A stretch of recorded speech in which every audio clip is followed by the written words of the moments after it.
name, Patch. It's a very unusual name, and as I understand it, it's not your given name. Is there a story behind how you came to be called Patch? Or? Well, my given name is Hunter, which is an old Southern name, Hunter. And I was the second male. I was supposed to be a girl, so they grew up calling me Huntsy, which is why I'm probably gender confused. In my teen years, they would say Cunter. The truth is, at 16, when I came back to the U.S., to the South, and was put in an all-white school, I had the earthquake of my life. That my country was fake and religion was fake, and of the people, by the people, for the people, that black people couldn't use a toilet, a drinking fountain, a restaurant, a hotel, and it didn't seem like anybody cared. A few radicals.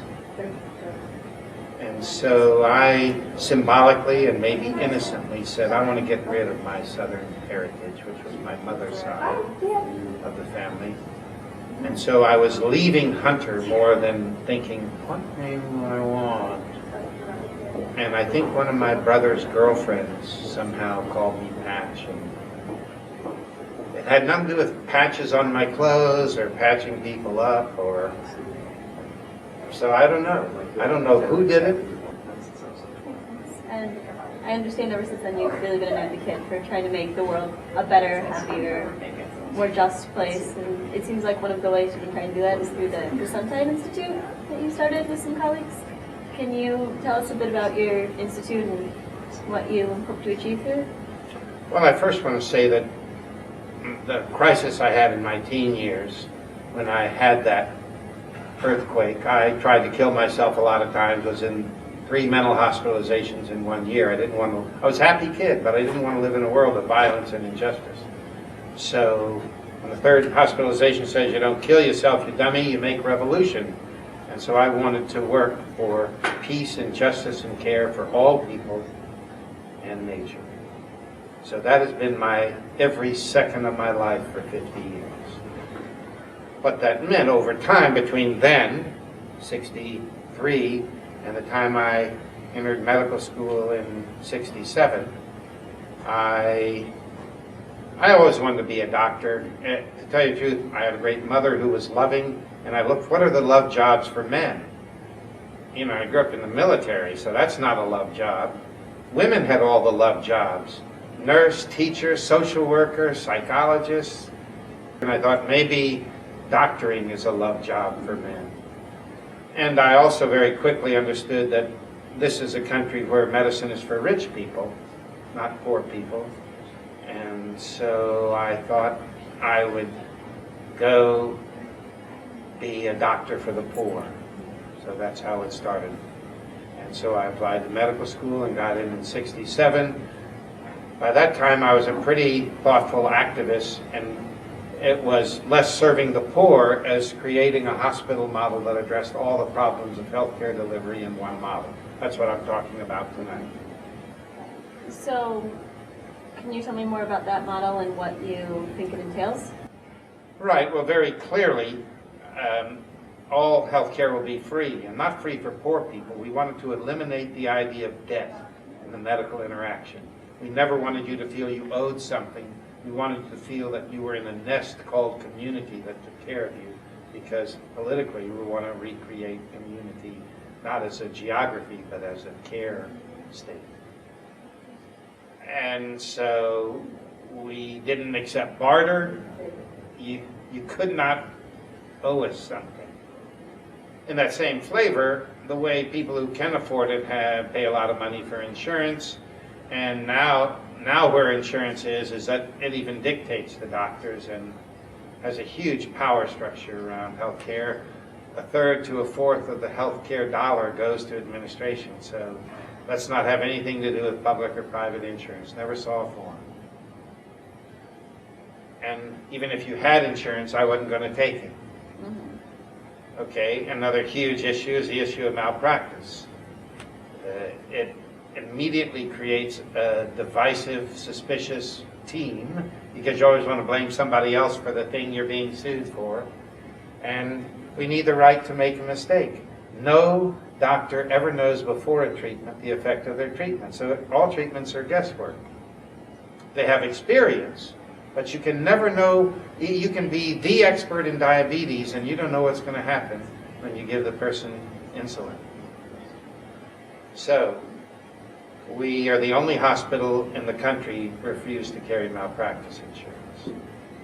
And when I was in medical school, I was taught to be a doctor in 7.8 minutes.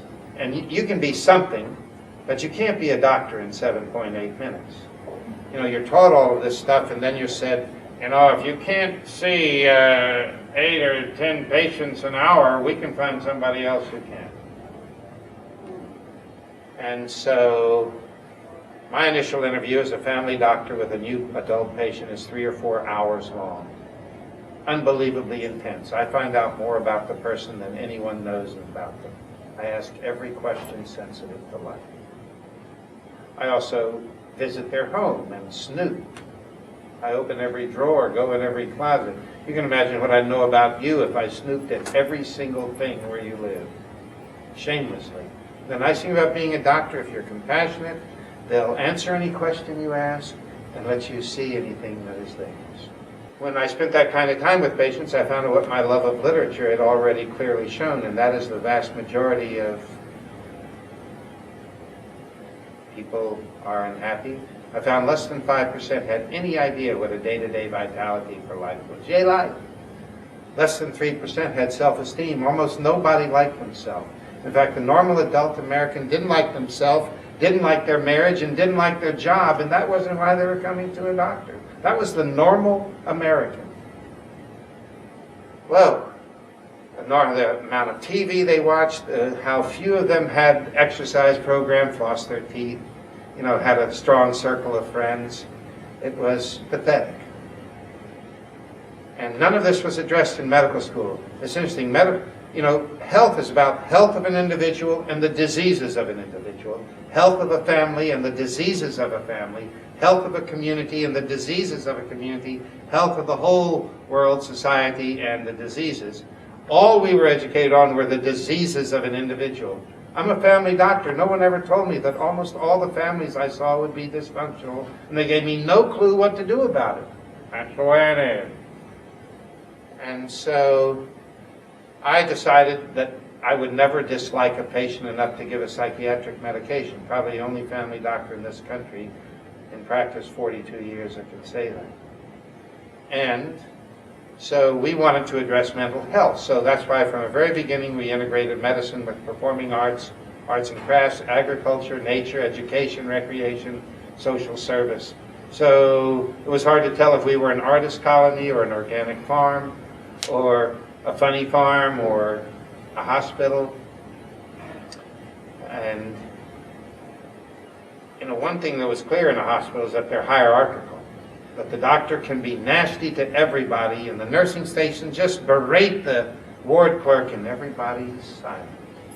Very typical of the hierarchical society. So we wanted no hierarchy. So when our hospital reopens, the fantasy that we're building now, everyone will make the same salary. Cleaning person and the surgeon, $300 a month, and they'll all live there with their families. The permanent staff is a communal eco-village, eliminating 85% of our footprint. Very revolutionary. Yes. And so another thing is that hospitals, no one wanted to be there. They were miserable, frenetic, chaotic, unfriendly places, and that's where you're healing? So I wanted an environment. I knew what worked for me to make me the person I was. At 18, I decided to construct and be all the time a person who was happy, funny, loving, cooperative, creative, and thoughtful. And so I wanted a hospital environment that was those things. And very quickly, this wasn't in the original 8-page paper that I wrote in March of my senior year, but very quickly you find out that your medicine really doesn't know how to cover chronic illness. There are things you can try, and for example, in medical school I was trained if your back goes out and you're hurting, you are off your feet for 3 months. That was the prescription. No one told me you could go to an osteopath or a chiropractor and get one adjustment and be back to work the next day. So, even though in 1971 when we started, we broke the law, it was against the law, all complementary, alternative, integrative medicine except for chiropractic was against the law. Oh, wow. We broke the law, and we integrated all the healing arts. Do you see this plan, expanding in years to come, or do you think it will always be sort of on the fringes of the medical world? Well, we're activists, okay? So, I've spoken at 90 of our medical schools, many of them many times, medical schools in 70 countries. In some countries, all their medical schools. So I probably have 50,000 letters from medical people saying how our work influenced them. This one was influenced by being nice to their patients. This one, so we're not there as the thing to be. We are there as the stimulant to say, wow, they're doing exactly what they want. What can I do? What do I want? That's what we want. So we don't want a cookie cutter Gesundheit 2, Gesundheit 3. We want people to be stimulated to possibility. When I started in 71, I was sure someone would fund us because we found a way to eliminate 90% of the cost of healthcare delivery, where for 42 years they can't even figure out how to slow the inflation of healthcare delivery. We found a way to eliminate 90% of the cost, and I'm 0 for 1,800 in foundation grants. Almost no one has ever donated to us. The movie promised to build our hospital, made $500 million, and no one connected to the movie gave me $10. So what I thought would be finished in 4 years, 1975, in the 41st year, 2011, we started building our first big building. What do you see the student body SLU taking from your speech tonight? What are you trying to get us to understand? I'd like to stimulate their thinking, whether they hate what I'm saying or love what I'm saying, or are neutral all the time about whatever. I hope they hear that I think that they're going to experience our extinction if they live to be 67 like me. So I'd like them to think about being revolutionaries, the thrill of revolution. I'd like them to, I wish we had, I've had 5-hour Q&As. I would like a lot longer. I might invite students back to my hotel if they would come, if they were interested in staying up later. And so, I would like, I'd like them to turn off their TV and never watch TV again. Never dumb themselves down to watch that inane crap. I'd like them to be, to hear the possibility of living a passionate life and be thrilled to be alive. I'd like men to hear to be kind to women. So you're going for a full society, think about the world and what you want it to be. Right.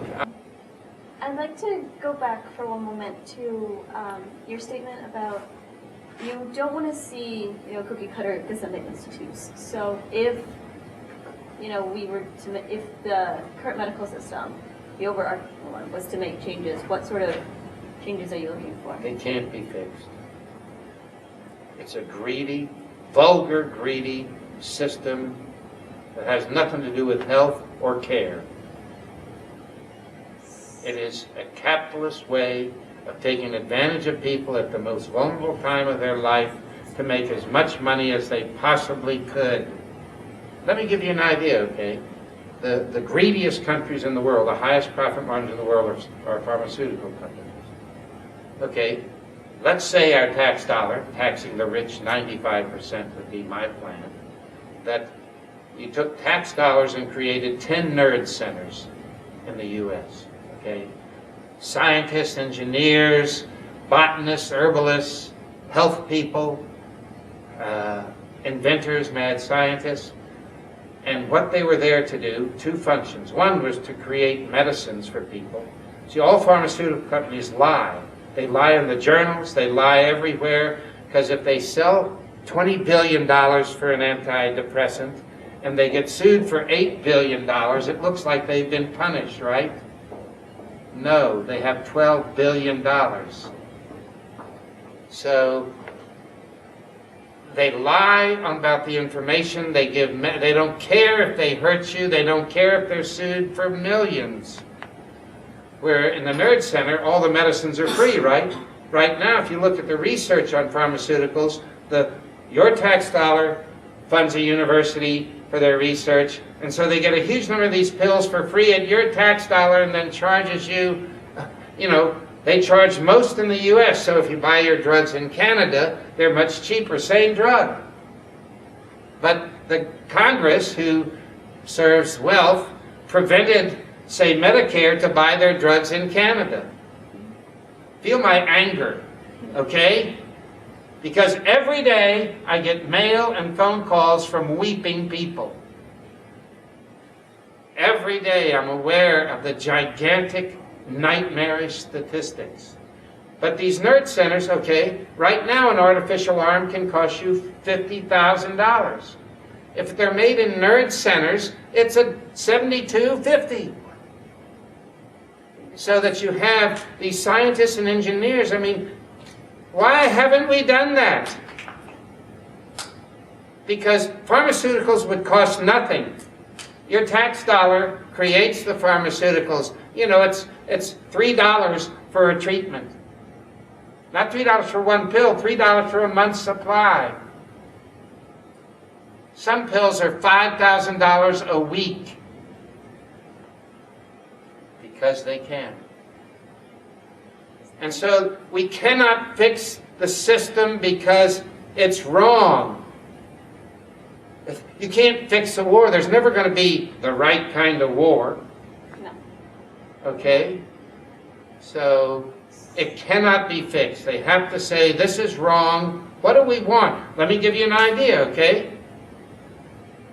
You take, an average family spending $14,000 a year in health insurance. Now, think of the math. If you took 10,000 families in St. Louis, and they put that $14,000 to themselves, in 1 year, that's $140 million. Holy beep boop. Okay. Wow, $140 million. That just happens to be how much Patch needs to build this hospital and endow it. So in 1 year, they own a debt-free hospital and it's endowed. Holy schmoly. If you then took 10 of those units, 100,000 families, and they did the same thing they've been throwing away in these garbage insurance companies to insurance companies. Just watch Michael Moore's Sicko and you'll get, because he only very wisely showed the victims of people who are insured. Okay? If you took 10 of those units and $14,000, ding, ding, ding, the math, $1.4 billion. So that builds a tertiary referral hospital for those 10 community hospitals and endows it. So in 2 years of money you're throwing away, and you'll throw away for the 50 years of your life, you have a primary and tertiary care hospital. If you've got the nerd centers, you've covered health care for pennies. And that might work. Well, it would work. Okay, but let's say, if we're really smart and we go, wow, so collectively we can really get a lot done if we're caring about each other. So let's say those 10,000 families lived in a geographical location. They could start tearing up every other street for community-supported agriculture. They could, let me give you another crazy idea. Let's say in the 19th century they said, I want to go from the East Coast to the West Coast, but those cars, if I project in the future, will be the worst possible invention of history. Oh, Sir Isaac Newton. So you build a tower on the East Coast and slide to the base of the Appalachian Mountains. Then you build a tower there and slide to the base of the Rockies.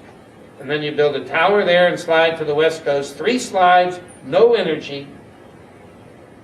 use them forever. Wow, that would be a very interesting world. Thank you very much for... Sorry we didn't get the rest of those questions, but I'm a That's raving fine. lunatic. Good ideas though, right?